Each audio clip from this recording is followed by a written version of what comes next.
Some things you might want to monitor for and notify the provider about. Any complaints of breakthrough pain. More bolus attempts than are ordered.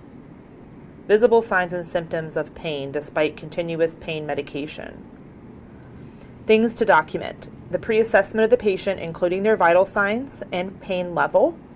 Any teaching you've done, including pain management, calling customer support, and keeping a log of pain spikes.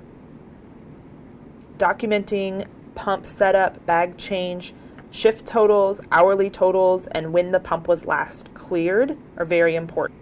There's no need to clear and start a new program if there are no new orders.